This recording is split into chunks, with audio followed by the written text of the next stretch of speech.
महान गायिका आशा भोसले ने दूरदर्शन के एक इंटरव्यू में 2 वर्ष पूर्व कहा था। जब उनसे पूछा गया कि आपके सब गीत इतने मधुर और अभी तक याद क्यों किए जाते हैं जबकि वो बहुत वर्ष हो गए हैं आपको गाए हुए, तो उन्होंने कहा कि हर एक गीत को मैं एक पहला गीत समझकर तैयारी करती हूँ, अभ्यास करती हूँ, पूरी कोशिश करती हूँ अपना 100% देने का मादा रखती हूँ, तभी वो गीत इतने मधुर बन पड़े हैं। अगर मैं एक भी गीत अच्छा नहीं गाती हूँ या थोड़ा कमज़ोर गाती हूँ तो मुझे अगला गीत नहीं मिलेगा। सभी प्रतियोगिताओं से बढ़कर गीत गायन में गायकों में प्रतियोगिता होती है, क्योंकि वहाँ बहुत कंपटीशन है। फिल्म इंडस्ट्री एक है, बॉलीवुड एक है और वहाँ कई गायक गायिका हैं। अगर एक भी चूक हुई तो आपको अगला काम नहीं मिलता है। इसमें कोई पेंशन व्यवस्था नहीं है, कोई रेगुलर तनख्वाह नहीं है, इसलिए अपना सर्वश्रेष्ठ देना होता है हर पल। यह बात कहकर उन्होंने पूरे जीवन का सार बता दिया कि जो भी कार्य करें हम उसे अपना अंतिम कार्य समझें और अपना सर्वश्रेष्ठ उसको दे दें। निविदा के चेयरमैन कहते हैं कि वे अपना कार्य सुबह प्रारंभ होने से पहले ही संपन्न कर लेते हैं ताकि दिन भर वे फ्री रह सकें, लोगों को देख सकें, उनकी गतिविधि देख सकें, वे क्या कर रहे हैं उनको समझ सकें, आसपास के वातावरण को महसूस कर सकें, फिर वो दूसरों का काम करते हैं। उससे भी एक शिक्षा मिलती है कि अपने सब कार्य लोगों के जागने से पहले संपन्न कर लें। इसलिए गीता में एक बहुत बड़ी रहस्य की बात कही, जो ज्ञानी कब जागता है कब सोता है, तो जब आम जनता सो रही होती है तब ज्ञानी जागता है और जब आम जनता जाग रही है तब ज्ञानी सो जाता है, क्योंकि उसकी जागरूकता में ही फल घटित होता है। यदि हम आसपास के प्रति जागरूक नहीं रहेंगे तो सीख नहीं पाएंगे, क्योंकि ज्ञान चारों तरफ से बरस रहा है। उसे महसूस करने के लिए जागरूक होने की आवश्यकता है और अपना हर क्षण अंतिम क्षण मानते हुए अपना सर्वश्रेष्ठ प्रदर्शन करना होता है। यदि हम ऐसा नहीं करते हैं तो हम चूक जाते हैं इस जीवन से, इसके बहुमूल्य पलों से।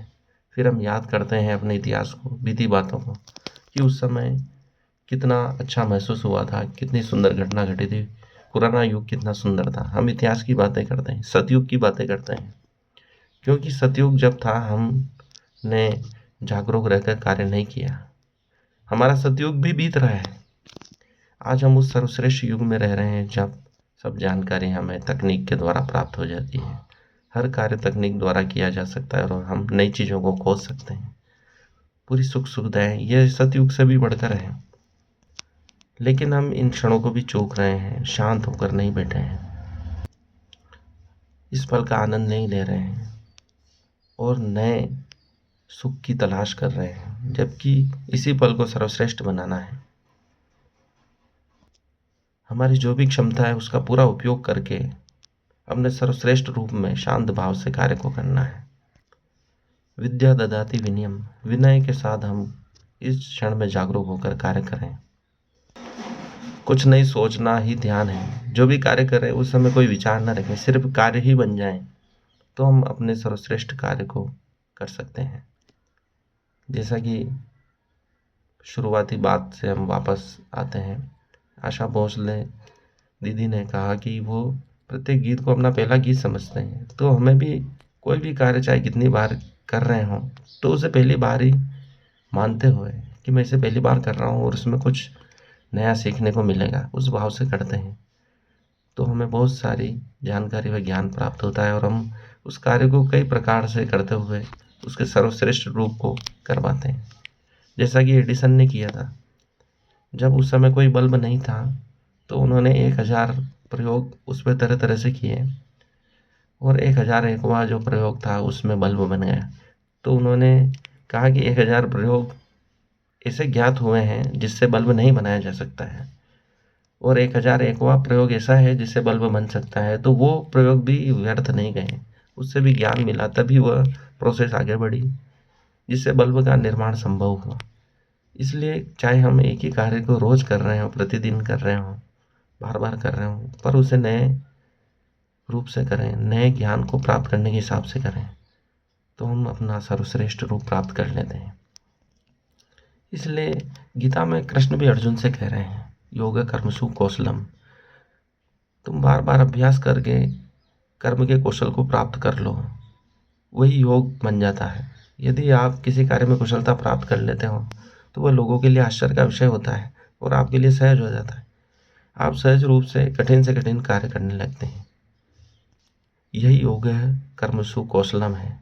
इसी के विभिन्न रूप हम देखते हैं कि गीता के ही शिक्षाएं पूरे ब्रह्मांड में, पूरे विश्व में, पूरे देशों में, सभी देशों में, विदेशों में फैली हुई है और बार बार हम गीता की ओर लौट पड़ते हैं, क्योंकि उन्होंने ज्ञान को अपने सर्वश्रेष्ठ रूप में प्रस्तुत कर दिया था और उन्होंने कहा था जो भी दुनिया में सर्वश्रेष्ठ है वह मैं हूँ, अर्थात भगवान कृष्ण है। तो सर्वश्रेष्ठ बनने का प्रयास ही योग है, कर्म का कौशल ही योग है। अपने कार्य को प्रथम बार कर रहे हैं ऐसा महसूस करते हुए, उत्सुकता बनाते हुए, अपने आप को करेज करते हुए, अपना उत्साह बढ़ाते हुए, अपने प्रेरणाओं को स्रोत खोजते हुए कार्य को करें तो हम अवश्य सफल होंगे। धन्यवाद। मेरे चैनल को सब्सक्राइब करें, शेयर करें, इसे फैलाएं। धन्यवाद।